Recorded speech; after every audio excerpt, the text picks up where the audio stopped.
read about the dreams that Yosef had, and he shares these dreams with his brothers, which causes a very extreme level of hate and animosity between them, because the dreams indicated that he will dominate them, they'll be subordinated to him, and he had two dreams.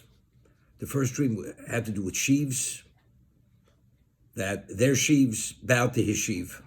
And the second dream was the sun, the moon, 11 stars, and they bowed to his star. These are the dreams, which indicated that he will dominate him, they will need him. The sheaves represents wheat, grain, which is the staple of life. They will need him to feed them. Without him, they wouldn't be able to survive, which ultimately came to fruition. There was a famine, they came to Egypt, he was the viceroy, and they did bow to him. And he provided for them. Ultimately, he provided for them. So we had the two dreams.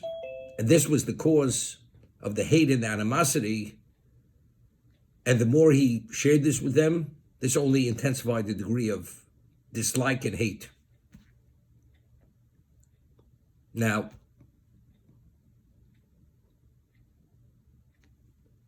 we read earlier that Leah already had 4 sons. And Bilhah and Zilpah had 2 sons. Rachel was barren. And she said to Yaakov, it says, she was envious of her sister, that she had children. She didn't have children. And Rashi over there says, what does it mean she was envious? Chas v'sholom. I mean, Rachel Imenu was a very, there's no way for us to describe her level of piety and holiness. I mean, the word envy doesn't have any relevance to a woman like Rachel Imenu. Rachel gave away the code words that Leah should be taken as the wife, that she should not be embarrassed. Because Yaakov understood what Lavan was and what she's envious. What's puzzle envy? So Rashi over there says, she was envious that she understood the only reason why Leah merited to have children was because she was more righteous than she was. And so she was envious. She wished she could have been as righteous as Leah to be worthy of children. That's what it means. Vatikane Rochel Beleah. The envy was not, it's like a person is envious of a person that he had the opportunity to be able to become special, a tzaddik. He wishes he had that opportunity. It's not he's envious of the person. He's envious, he wishes he could be as special as that person. So Rachel says to Yaakov, give me a child, otherwise I will die. So Yaakov becomes angry, and the Torah uses a word, very angry, with Rachel, and he says, Hasachas Elokim Anochi, am I in the place of God who denied your womb a child? That's what Yaakov said to her. So the Midrash tells us, Kach onim l'mu'ukos, is that the way you speak to a distressed woman? I mean, Rachel is distressed. She's pained that she has no child. She's a barren woman. Is that the way you speak to a distressed woman? Chayecho, I swear on your life, that your children will bow to her son. That's what Hashem said. Because of what you did, you weren't sensitive to her feelings. I swear on your life, that your children will bow to her children, which is the story of Yosef being the viceroy. At the time of the famine, they will have to come on to Yosef for their sustenance, and ultimately they will bow, which they did bow. So all these dreams of the sheaves bowing to Yosef's sheaf, or the stars and the moon bowing to Yosef's star, this was as a result of Yaakov not being sensitive to Leah. And this was what Hashem had said, because you were insensitive to this distressed woman, Chayecho, I swear on your life that your sons will bow to her son. So really, Yaakov precipitated this whole story over here. That's what happened. The Gemara says we had in Shabbos that Yaakov made a mistake. A person should not openly show favoritism to one son over another son, over his other children. That because Yaakov had given Yosef the Ksonas Pasim to indicate that he's special, which was only worth 2 shkolim. It was worth a pittance, but it does make a difference. A person cannot display any favoritism to one child over another child. And because of that, Yordu Avsenu Mitzrayim. Therefore, we went down to Egypt. That's what happened. It's interesting. All this animosity which is taking place between Yaakov, between Yosef and his brothers, is due to that original insensitivity that Yaakov had to Rochel. Because this is a manifestation of what Hashem had said. Your children will bow to her child, which was what? The grain. He was the viceroy. They will be subordinated to him, which everything came to fruition, and this was a prophecy. They weren't just dreams. Initially, they rejected it. Now, in addition, we had yesterday, what's V'yeshiv Yaakov Beretz B'guri Yoviv. Rotza Yaakov Leishiv B'shalva. Yaakov wanted to live in tranquility, in peace. He's been through plenty. Kovtza Rogzel Shel Yosef. Because Yaakov wanted to have this respite of all the problems he had, that precipitated all this. So again, what activated what Hashem had said initially, which ultimately brought about the strife? Yaakov's mindset that he wanted to be Yosheb Shalva. So it comes out, every detail of this story is due to Yaakov. His insensitivity to Rachel, that's why this was a manifestation of what Hashem had said. The sheaves bowing, the stars bowing. But what activated, what precipitated it and put it into motion? Rotze Yaakov Leisha B'shalva. Because he wanted to be in a peaceful state. Now, the Midrash says that, and the Gemara says, but the Midrash says something else, that the Jews had to go to Egypt. Because that now it was coming the time that the Bris Bein Absorim, the exile of Egypt had to start. If Yosef wouldn't have been in Egypt, Yaakov would have been taken down to Egypt in chains, in shackles. And because of the kavod of Yaakov, because Hashem loved Yaakov, he wanted to go down in glory, in honor, in the most honorable way, not in a disgraceful way. Yaakov had to go to Egypt. Without Yaakov going to Egypt, the exile of Egypt wouldn't have happened. Moshel Ma'adav Adomer, it's mentioned on Chub. What is it analogous to? You have a cow, has to be slaughtered. And the cow is a sense where he's going. The cow's not moving. So what do? They take the calf of the cow. The cow has the special attachment to its calf, and they bring the calf into the inner room where the mother's supposed to be slaughtered. And the mother, because of its love for its calf, can't resist, and it goes identically. Yaakov's not going to Egypt. Egypt representing the essence of what? Of impurity. Yaakov's not going there. So what does Hashem do? Hashem has Yosef going to Egypt, and by going to Egypt, and now we hear is Yosef, Bintcha Yosef Chai. Oh, Bintcha, Yosef's alive. So what does Yaakov say immediately? I'm going to Egypt to see my son before I die. It's like the calf, which the mother cannot resist it because of its love, and goes there and goes to its slaughter. Yaakov went to Egypt. He knew he would die in Egypt. He knew he wasn't coming back. That was the only way he could go to get to Egypt. And that was the most respectful way to get Yaakov to go to Egypt. Only because Yosef was there. So every aspect of what's happening here was due to Yaakov. Whether it was due to the dreams was because he was insensitive to Rachel. What precipitated the hate that it has to manifest itself in this way? Because he wanted to Leisha B'shalva.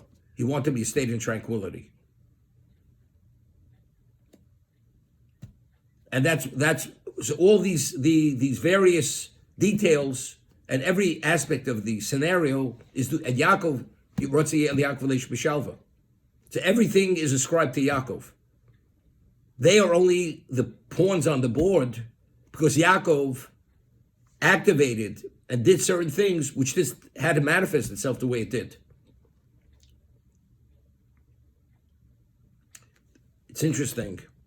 We read about when Rachel passes away, Yaakov takes his bed and puts it in the tent of Bilhah. Reuven, the Bechor, goes without consulting with his father, and he takes the bed of Yaakov, puts it into the tent of Leah. And Torah immediately describes how serious this was. Vayishkav Reuven es Bilhah Pelegesh Aviv. It's the equivalent of that. So Chazal said it doesn't mean that. By doing that, it was the equivalent of that. That's how serious it was. So he said, because he tampered with the Shekhinah. Now, why did Yaakov put his bed in the tent of Bilhah? What reason? Why didn't he put his bed in Leah? Leah was a matriarch. There were only two matriarchs. Rachel and Leah were matriarchs. Bilhah and Zilpah were not matriarchs. So if that's the case, why did Yaakov put his bed into the tent of Bilhah and not Leah? I'll bring up Yosef and Binyamin. So Rashi says over here, when we speak about the dreams, the sun and the moon bowing to the star, to his star. So Yaakov understood the interpretation immediately. So Yaakov says,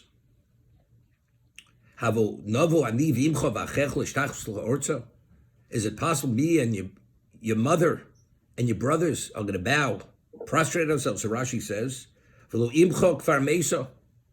mother passed away already.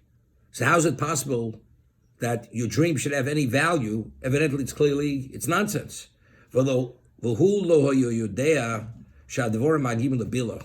Yaakov himself did not know, this Chazal, that his mother bowing is Bilhah bowing.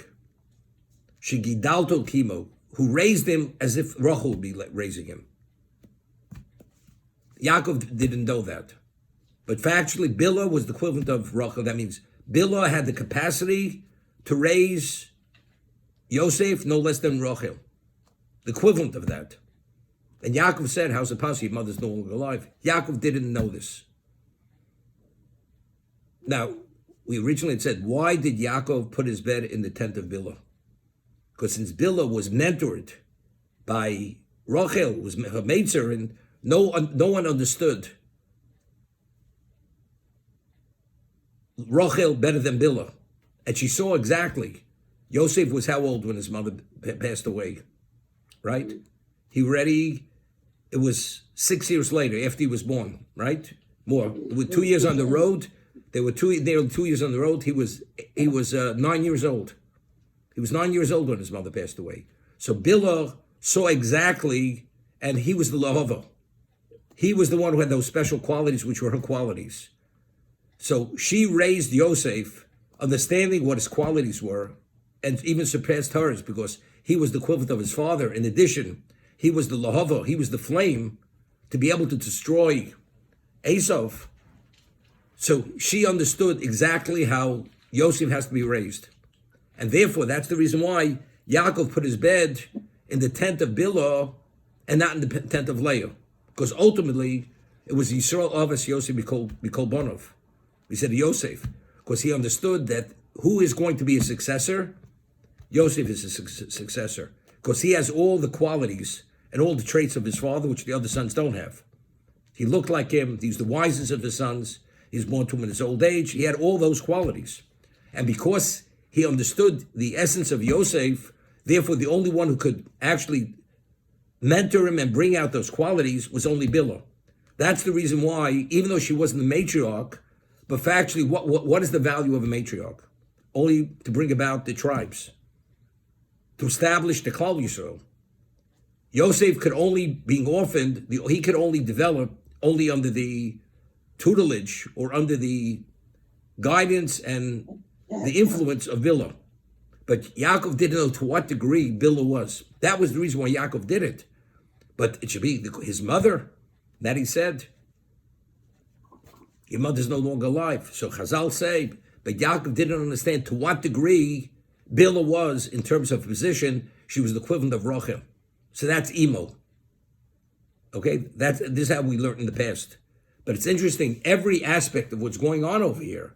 Why did Ruvain lose the Bechorah? Because he didn't understand who Yosef was. If he would have understood who Yosef was, and regarding the destiny of Klal Yisrael, he would have understood what Yaakov had done. Why he put his bed in the tent of Bilhah, not in the tent of his mother.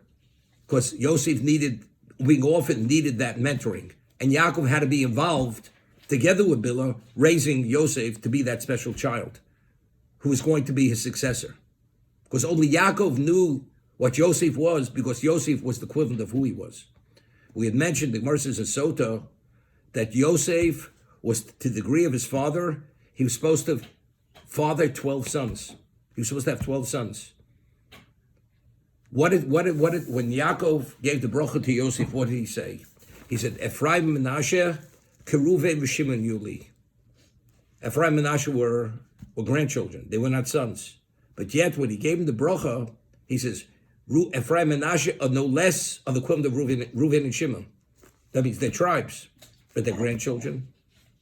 Right? We spoke about this. The answer is, what did he say before he said that? He says, you being in Egypt, before I came here, and you had your two sons, therefore Ephraim and Menashe Keruv Shimon Yili. Because you were able to have sons like Ephraim and Menashe without me being there, therefore your children are Keruv and I am. We had mentioned, how's it possible that Yaakov could raise such outstanding children in Choron under the influence of Lavan in that environment? You had to be a Yaakov. You couldn't do it unless you were a Yaakov. And that's what Yaakov says to Yosef. The children you had before I came to Egypt. How is it possible to raise an Ephraim and Menashe if I'm not in Egypt? Therefore, that confirms you are the equivalent of myself. Therefore, Ephraim and Menashe is the equivalent of Reuven and Shimon for that reason. That confirms who you are. And if that's who you are, which Yaakov always knew who he was, but that was the ultimate litmus test. That was the test of fire. Therefore, Yosef's children are no less than Reuven and Shimon for that reason. But so why did Yosef have 12 children? We mentioned this. Because of the incident of Potiphar, he had lost 10 droplets of semen. And for each droplet of semen that he lost because she tried to seduce him and he was aroused, for each droplet he lost a son.